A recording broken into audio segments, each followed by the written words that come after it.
L'accroissement de la population n'a pas été suivi par une politique énergétique. Aujourd'hui, lorsque les pics de chaleur arrivent, il y a des délestages en permanence, beaucoup d'activités souffrent. Nous sommes en discussion avec des partenaires qui sont actuellement même au Burkina pour pouvoir construire dans l'urgence donc des centrales thermiques de très grande capacité. Et nous voulons donc voir avec eux comment on peut réduire les délais de construction. Les discussions portent actuellement sur la réduction des délais de construction et le modèle financier que nous allons mettre en place. Nous espérons aboutir à ça en attendant que notre processus, qui peut paraître long, des centrales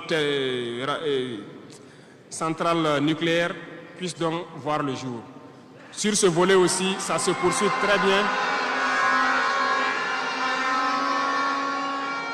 Sur ce volet, nous pouvons vous assurer que ça se poursuit très bien et nous sommes en train de vouloir mettre en place, sur place ici, une unité, si je peux dire, pour former des Burkinabés qui doivent prendre le relais, qui doivent suivre tout ce qui est processus de construction et prendre le relais, le transfert de compétences. Donc, ça va prendre vraiment un processus assez scientifique pour que nous puissions, à l'avenir, lorsque la centrale sera là, que dans un futur pas loin, ça soit la propriété exclusive des Burkinabés, que les ingénieurs burkinabés se l'approprient et pouvoir le mettre en œuvre, pouvoir l'entretenir.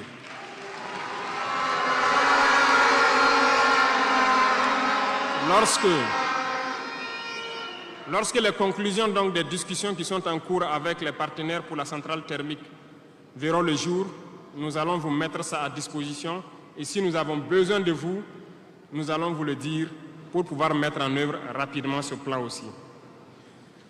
Parlant donc du domaine de l'économie, qui tient beaucoup à cœur, nous sommes en train de mettre en place un processus. Le paiement donc de la dette intérieure a commencé un peu avec les plus petites dettes. Les factures de moins de 100 millions ont été payées et nous poursuivons au fur et à mesure parce que ça doit permettre de soulager le secteur privé et de pouvoir donc relancer l'économie. Actuellement, nous allons nous tourner rapidement vers les sociétés d'État. Leur assemblée générale vient de finir, comme vous l'avez constaté. Elles fonctionnent très bien et elles ont fait de très bons résultats. Nous allons partir donc des sociétés d'État, soustraire un peu sur leur DAT pour soulager l'économie et faire tourner, soulager la dette intérieure et faire tourner l'économie. Donc dans les jours à venir, s'il plaît à Dieu, beaucoup d'entrepreneurs doivent être soulagés après donc, la signature de conventions avec les sociétés d'État. Mais nous sommes en train, donc dans le secteur minier, comme je vous l'ai dit, de prendre une certaine indépendance. Ça doit nous permettre donc de pouvoir avoir un bon nombre de ressources en matière de finances, mais aussi et surtout le volet de l'industrialisation qui doit venir combler ce volet économie-là. Parce que nous dépensons beaucoup à l'extérieur, nous sommes en train de mettre en place tous les processus pour que nos devises ne sortent pas. En attendant, au niveau de l'AES, comme vous l'avez constaté, nous avons décidé de mettre en place une banque d'investissement et aussi un fonds souverain. Ce processus, donc, les techniciens sont là-dessus. La réflexion est en cours et nous espérons, dans un futur proche, qu'ils nous présenteront quelque chose de conséquent. L'autre volet stratégique que je ne vais pas parler et dont vous savez, nous avançons sereinement et au moment venu, ça va vous surprendre et rester à l'écoute. C'est tout ce que je peux dire.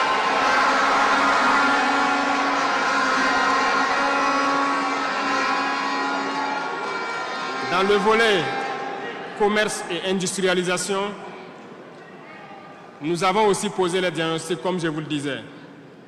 Actuellement, comme vous le constatez, nous avons énuméré un bon nombre de produits que nous importons de l'extérieur.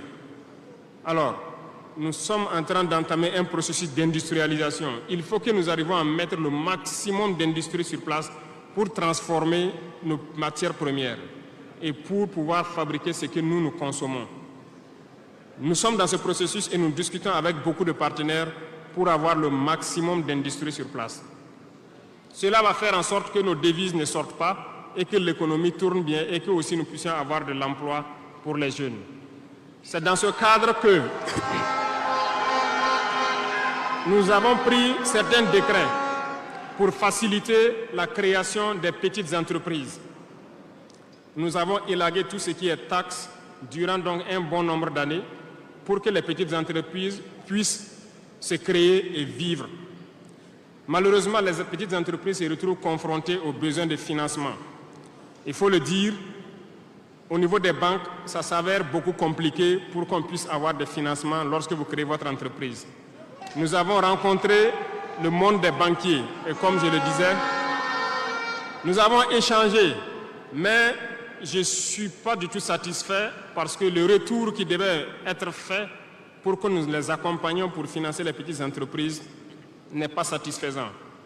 Voilà pourquoi nous sommes en train de réorganiser nos fonds qui étaient disponibles au niveau de l'État.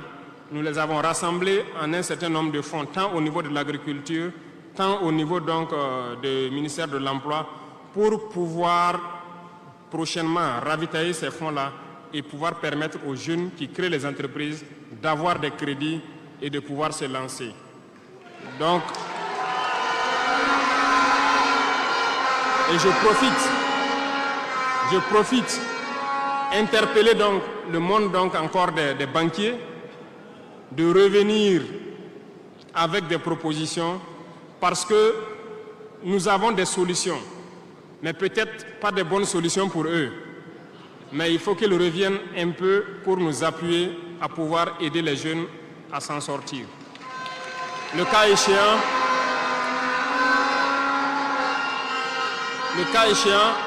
nous serons obligés de mettre en place un plan, peut-être qui ne va pas plaire, mais nous serons obligés. Dans le domaine donc du commerce, comme vous l'avez constaté, beaucoup de gens nous ont interpellés au cours de nos tournées sur les marchés hier. Nous avons fait un point de situation. Il y a tellement de travail à faire pour reconstruire ces marchés hier.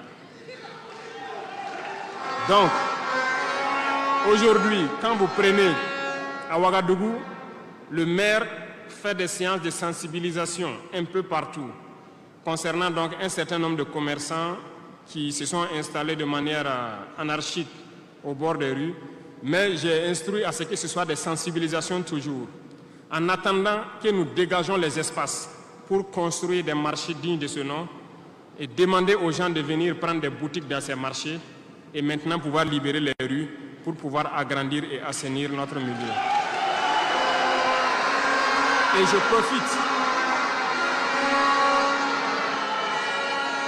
je profite donc vous demander, vous aussi, population des villes, de nous aider dans cette phase de sensibilisation en vous sensibilisant vous-même pour ne pas aller construire autour des poteaux de la Sonabel qui sont un danger pour vous-même, de ne pas aller construire sur les caniveaux d'évacuation d'eau. Et je compte sur vous pour qu'on puisse donc atteindre cet objectif-là.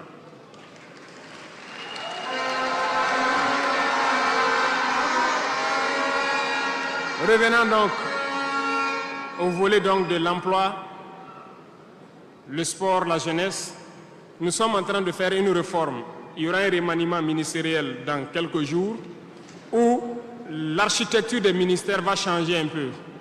Nous allons consacrer un ministère entier à la formation secondaire et professionnelle pour que nous n'ayons plus à avoir donc au niveau de l'université ce blocage qui est là actuellement. Nous devons pouvoir professionnaliser beaucoup de jeunes depuis le lycée.